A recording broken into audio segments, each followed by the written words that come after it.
नमस्कार, मैं हूं मयूरी का और वीएनएम टीवी पर आप मेरे साथ देख रहे हैं मुद्दे की बात। आज मुद्दे की बात में बात उठाएंगे गुजरात के एक ऐसे विकास की जो अब सवालों के घेरे में है। वैसे गुजरात मॉडल और गुजरात का विकास सब कुछ विकास सवालों के घेरे में हमेशा ही आ ही रहा है।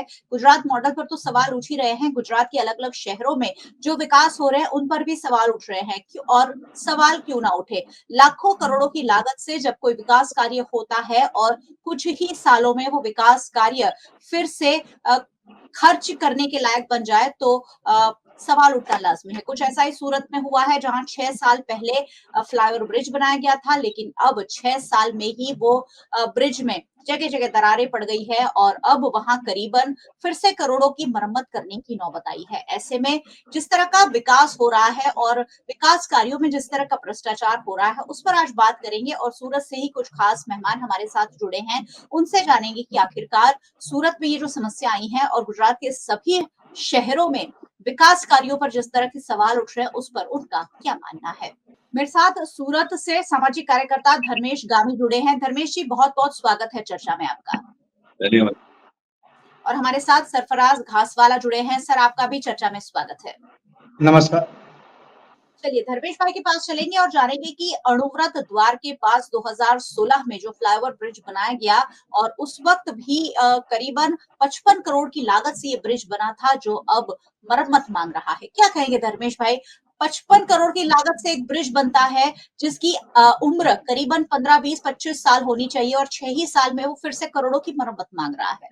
जी, मयूरेंद्र जी, आपकी बात बिल्कुल सही है। जिस तरह ये अनुवाद द्वार पर जो ब्रिज बना, वो ब्रिज 6 साल में ही अगर जर्जरित हो जाता है, तो ये बहुत ही दुःख की बात है। वैसे हमारा सूरत है, वो ब्रिज सिटी के नाम से जाना जाता है। लेकिन कहीं न कहीं जो हम देख रहे हैं कि जो विकास हो रहा है, उसमें बहुत से ऐसे प्रोजेक्ट है, वो प्रोजेक्ट में धांधली होती है, हुई है।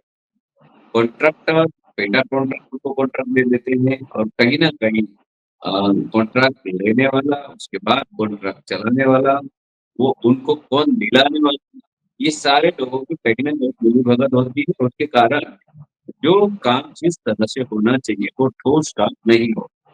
ऐसा हमने बार-बार देखा है, 2 या 3 ब्रिज जो काम चल रहा था, तभी उसपे उधर उसका कोई भाग नीचे गिर गया था। बहुत लोग मारे भी गए थे। फिर भी उन कॉन्ट्रैक्टरों पे ऐसे कोई पगले नहीं लिए ताकि जिस तरह कानून बैठाना चाहिए, तो वो नहीं बैठाया है सरकार ने। तो कहीं न कहीं जो कॉन्ट्रैक्ट दिलाने वाले लोग हैं, ये सारे लोगों के मिली-भगत के कारण जो विकास का काम हो रहा है, वो कहीं न कहीं खोखला है, ऐसा मैं बिल्कुल मानता हूँ।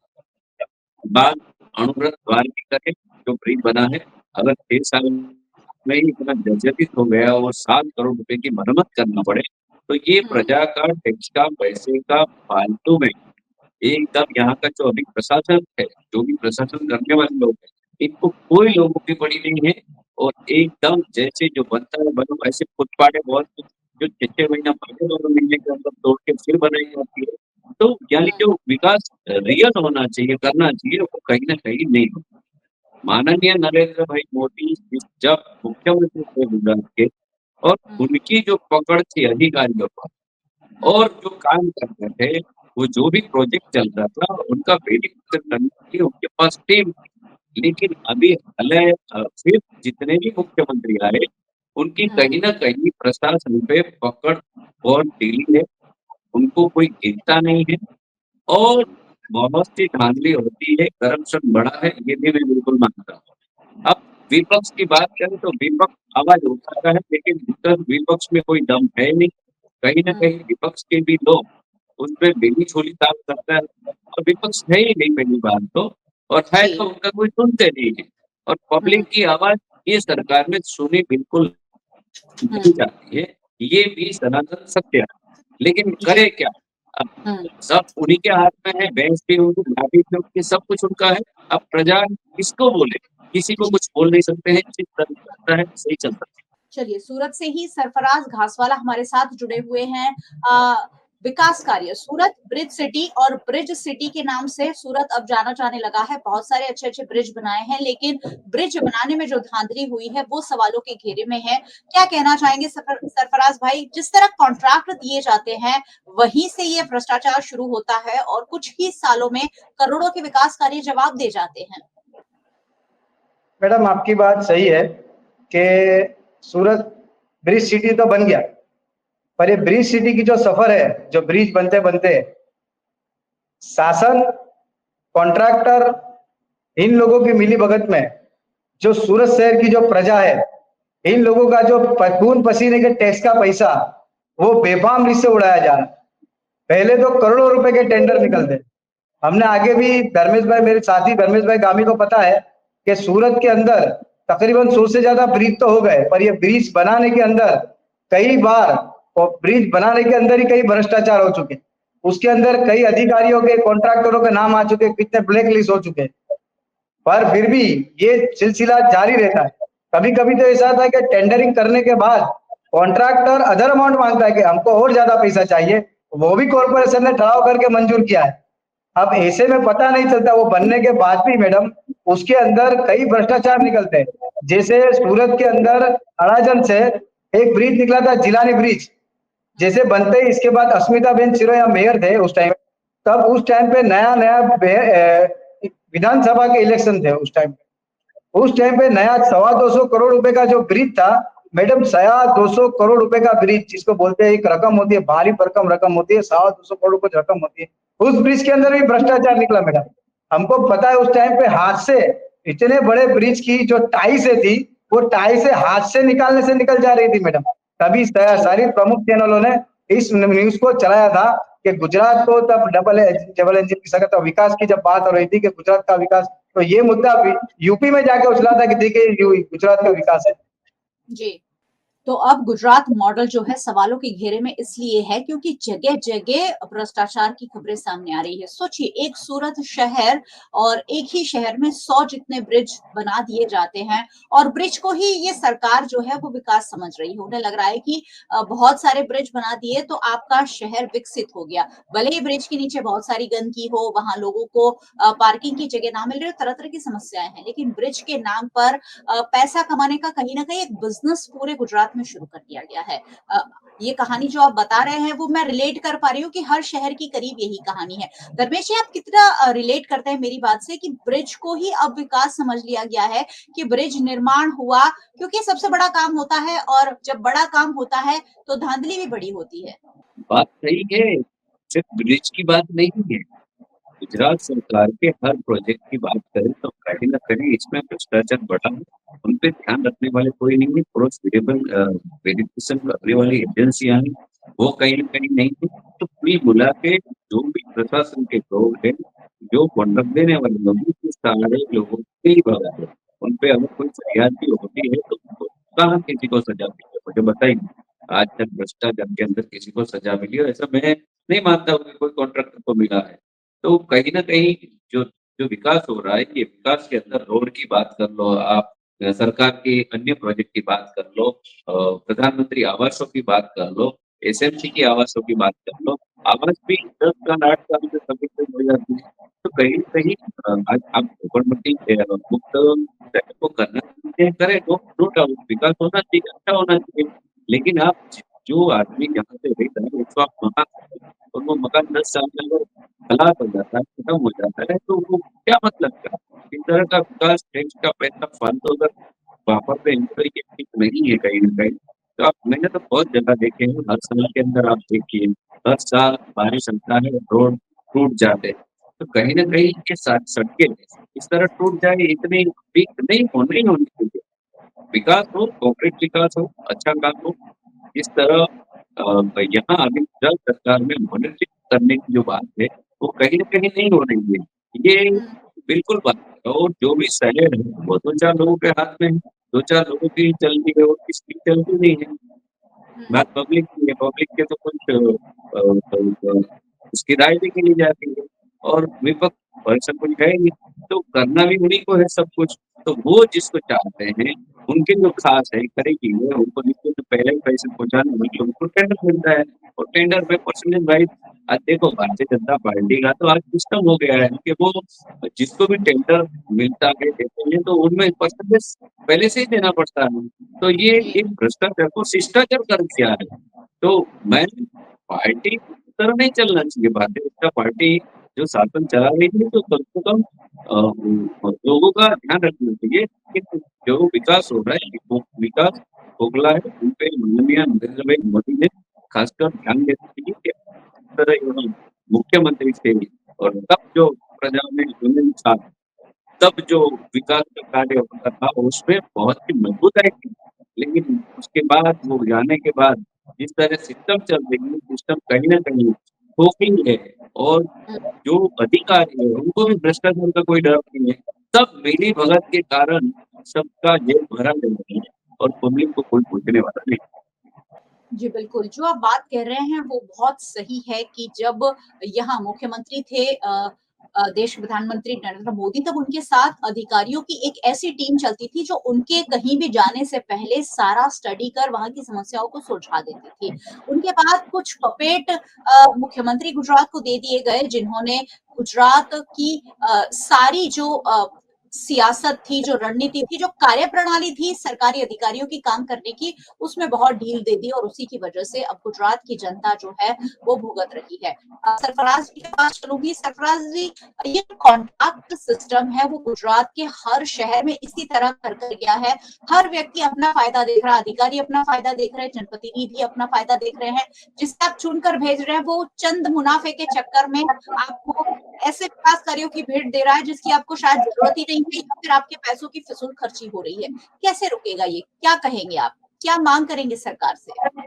देखिए मैडम, गुजरात के अंदर अभी विधानसभा के विरोध पक्ष के नेता अ, अमित चावड़ा जी ने भी अभी बोला है कि कॉन्ट्रैक्ट पता जो है वो कॉन्ट्रैक्ट पता गुजरात के अंदर छोटे से छोटा काम भी कॉन्ट्रैक्ट के अंदर दिया जा रहा है।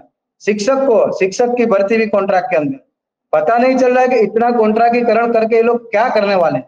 तो देश का पढ़ा लिखा युवा जो सोच रहा है अभी पढ़ा लिख के कि भाई मुझे सरकारी नौकरी मिले, वो सरकारी नौकरी पे तो एक सरकार ताला लगाने जा रही है या दिख रहा है कि ताला लगा ही दिया है।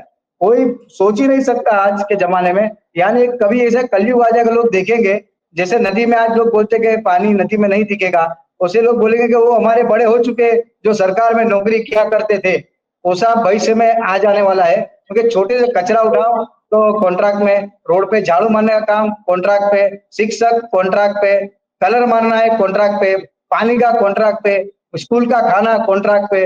अरे कुछ चीज तो छोड़िए, रोड पे लेके झाड़ू से लेके सिर पे बने तक ब्रिज को लेकर आप कॉन्ट्रैक्ट कॉन्ट्रैक्ट करोगे तो देश का युवा बॉर्डर पार कर कर किसी और देश में जाएगा तो इसमें कोई न्याय की बात है ही नहीं। क्योंकि जी, हमारा देश उन लोगों को कोई सिक्योरिटी देने के लायक ही नहीं है कि भाई आप पढ़ो लिखो, हम आपको अच्छी नौकरी सरकारी देंगे। क्योंकि यहाँ पर अभी एक सरकार गुजरात के अंदर दिख रहा है कि तंत्र के ऊपर पूरा पूरा सरकार के ऊपर कॉन्ट्रैक्टरों का कब्जा है और ये कब्जा हमको कहीं ना कहीं ऐसा दिख रहा है कि इसमें भ्रष्टाचार का बहुत बड़ा रोल है। देश के, राज्य के, शहरों के जो गरीब लोग हैं, जो पूंजीपति लोग हैं या फिर जो बिजनेसमैन लोग हैं, वो किसी ना किसी एंगल से टैक्स दे रहे हैं, पर उनका टैक्स का पैसा किसी ना किसी कॉन्ट्रैक्टर के पास, किसी ना किसी अधिकारी के पास, किसी ना किसी नेता के पास कोई ना कोई एंगल से उनके खीसे में जा रहा है, जा रहा है, जा रहा है, क्योंकि किसी ना किसी का हित सचवा रहा है। इसीलिए सब खामोश है, वरना ये सिस्टम हमें तो अब पता नहीं चले कि देश और ये राज्य और ये शहर किस ओर को ले जाया जा रहा है।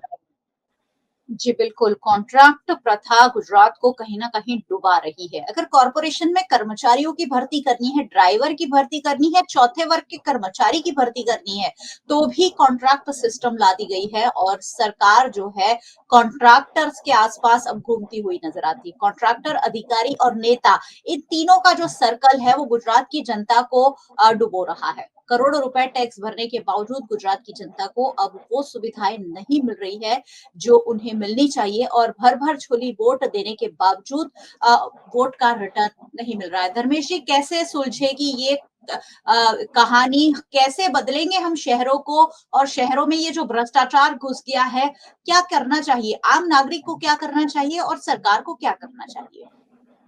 आम नागरिक कुछ बोलने लायक है नहीं, जो बोलते हैं उनको मौत की प्रताड़ना झेलनी पड़ती है, ये भी सच्चाई है। शासन एक हाथ में है और एक हाथ शासन होने की वजह से कोई विरोध कर नहीं सकते और विरोध करने वाले भी चुप बैठ जाते हैं, जिसको हुँ, गेम-खेल प्रताप से श्याम दाम दंड भेद, हुँ, जो भी रास्ता अच्छा लगता है उस रास्ते से उनको या तो वो पार्टी में ले लिया जाता है या उनको फिर जेल दिखाई जाती है।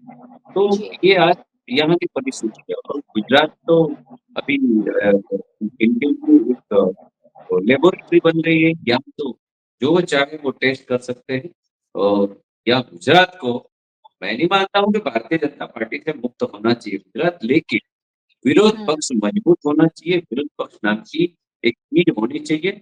जिस हुँ, तरह लोकशाही हमारा देश लोकशाही में आया है, लोकशाही अगर रहे तो लोकशाही में विरोध पक्ष मजबूत होता, तो हुँ, प्रजा की आवाज़ सुनी जा सकती है। लेकिन यहाँ जी, विपक्ष ये जैसा कुछ है नहीं और जो कांग्रेस के भी जो लीडर्स थे चुने हुए, वो भी हुँ, काफ़ी लोग इसी सरकार के अंदर चले गए, वो भी भारतीय जनता पार्टी में चले गए, जिस पे हम भरोसा रखते हैं, जिनको हम हुँ, वोट देते हैं। वो वोट यानी कोई भी पार्टी को आप देते हैं, जो आदमी चुना जाता है, वो उसको ऐसा लगता है कि मेरा कहाँ फ़ायदा होगा, तो वो जी, उस पार्टी के सत्ता पक्ष में बैठ जाता है। अब इसमें हुँ, पब्लिक की वोट की कोई वैल्यू नहीं, तो बिल्कुल। कहाँ से कोई चुना जाएगा? इसलिए मुझे जी, नहीं लगता बिल्कुल। है कि इस सिस्टम से हम इस चुंगल से हम बाहर निकल पाएँगे। प्रजा हुँ। गुलाम थी और फिर गुलाम बन गई। जी, बिल्कुल। तो लोग कैसे अपने आप को अपने रोड वोट का रिटर्न पाएँगे, ये एक बहुत बड़ा सवाल है। सरफराज़ जी विकल्प की बात कर रहे हैं। मैं भी जब लोगों के बीच जाती हूँ, तो लोग पूछते हैं कि अच्छा चलिए भारतीय जनता पार्टी को वोट ना करें, तो किसे वोट करें? तो ये एक बहुत बड़ा सवाल होता है, जिसका जवाब हमारे पास नहीं है कि विकल्प के रूप में हम बहुत अच्छा मज़बूत विकल्प पेश नहीं कर पा रहे। कांग्रेस पार्टी कहीं-कहीं कोशिश करती है, आम आदमी पार्टी कहीं-कहीं कोशिश करते हैं। छोटे-छोटे दल भी कोशिश करते हैं, लेकिन वो कोशिश इतनी काफ़ी नहीं है जो भारतीय जनता पार्टी जैसी कद्दावर पार्टी से लोहा ले सके। ऐसे में जनता को एक अच्छा विकल्प कैसे मिल सकता है? मैडम, अगर हम बात करते हैं सूरत की ही, तो ऐसा नहीं कि जनता के पास विकल्प नहीं और जनता ने विकल्प को नहीं चुना। लास्ट 2021 के कॉर्पोरेशन के इलेक्शन में कांग्रेस की एक भी सीट नहीं आई और जो कांग्रेस का वोटर था, वो पूरा टर्न हुआ आम आदमी पार्टी पर और आम जी। आदमी पार्टी के कॉर्पोरेटर चुने गए, आम आदमी पार्टी का विरोध पक्ष के नेता चुने गए, पूरी के पूरी पैनल वराछा के जैसे एरिया के अंदर आम आदमी पार्टी की आई। विरोध पक्ष में आम आदमी पार्टी बैठा। पर हुँ, आज का जो चुनावी पैटर्न है, वो चुनावी पैटर्न को इतना कॉस्टली बना दिया गया है या उसका पैटर्न इतना हाईटेक बना दिया गया है कि जो छोटी पार्टी है, वो बड़ी बिग बुल या जिसको बोले बिग बुल के सामने वो टिक नहीं पाती है। अगर कोई अच्छा बंदा चुटा भी जाता है, पब्लिक उसको चुट भी लेती है, उसको इलेक्ट कर भी लेती है, तो उसे किसी ना किसी डर से या छल से या बल से किसी से भी उसको भारतीय जनता पार्टी के पक्ष में वो कॉर्पोरेटर चला जाता है। जी। तो का तो लोगों को डराया जा रहा है या खरीदा जा रहा है या पता नहीं उनको दबाया जा रहा है।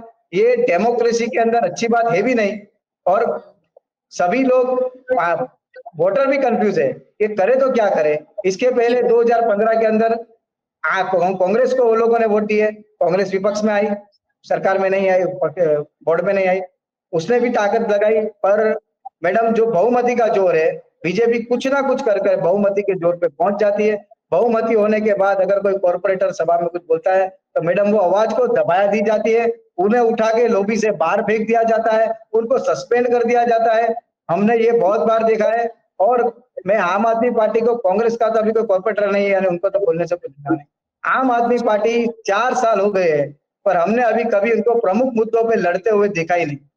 हुँ, हुँ, कभी भी प्रमुख मुद्दे अमुक मुद्दों पे बोलते हैं, अमुक कभी-कभी तो उनको देखा हमने कि कास्ट वाइज़ मुद्दों पे ही वो लोग बात करते हैं। पर ऐसा जी। नहीं होना चाहिए, अमुक जो बड़े-बड़े मुद्दे हैं, उन पे उन्हें हुँ, खुलकर 365 दिन उनको इस हुँ, पे बोलना पड़ेगा। वो लोग ये समझ रहे हैं कि नहीं हम विशेष दल या विशेष समाज के लिए हम अगर आए हुए अगर उन्होंने चुन के हमको भेजा है, तो हम उन्हीं के हुँ, लिए भेजे बोले, तो ऐसा नहीं होगा। उनको पूरे आम आदमी पर जो विपक्ष है, विपक्ष की तरफ आज पूरे सूरत के जो भी लोग हैं, लाखों लोग हैं, जो परप्रांतीय है, सुरती है, बाहर से राजस्थानी लोग है, वो लोग एक आशा लेके बैठे हैं कि इस इतनी बड़ी पार्टी के पास हमारे पास कुछ तो विकल्प है, कुछ तो जी बोलने वाला है, पर कोई बोलता नहीं है मैडम। बस उन लोगों को एक मुद्दा ले लेते हैं, मुद्दे पे बोलते हैं, बात खत्म। पर प्रॉपर जो पब्लिक का मुद्दा है, जो उनके जी टैक्स से लगा हुआ है, पब्लिक एक आशा करती है कि भाई हमारे टैक्स का जो पैसा है वो सही जगह पे लगे, पर वो जी पैसा सही जगह पे लगता नहीं है। कुछ ना कुछ टेंडरों के बहाने बड़े-बड़े टेंडर छोटे-छोटे कामों पे मंजूर किए जाते हैं और उसका कोई निराकरण नहीं, कोई सुनने वाला नहीं।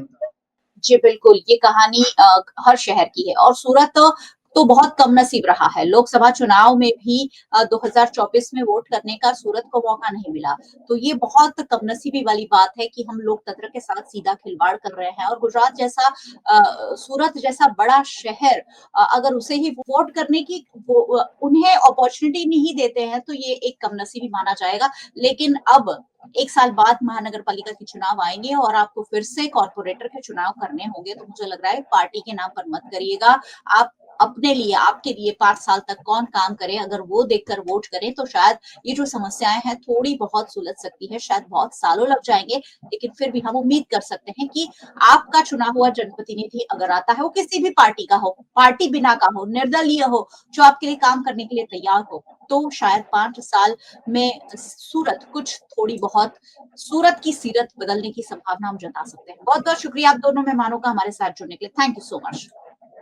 धन्यवाद।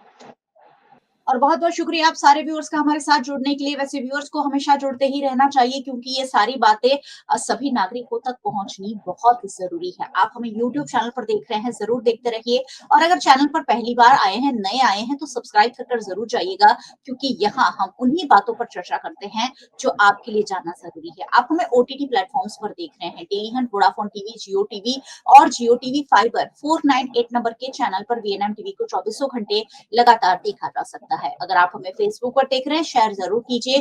ये सारी बातें सभी तक पहुँचना ज़रूरी है। आप हमें अलग-अलग प्लेटफ़ॉर्म्स पर देख रहे हैं, आप हमें केबल के थ्रू भी देख रहे हैं, ज़रूर देखते रहिए। रोज़ रात 8 बजे वीएनएम टीवी पर मैं मुद्दे की बात लेकर आती हूँ, जिसमें हम टू द टॉपिक उसी मुद्दे पर बात करते हैं, जो हर किसी के लिए फ़ायदेमंद हो। वीएनएम ज़रूर देखते रहें। नमस्कार।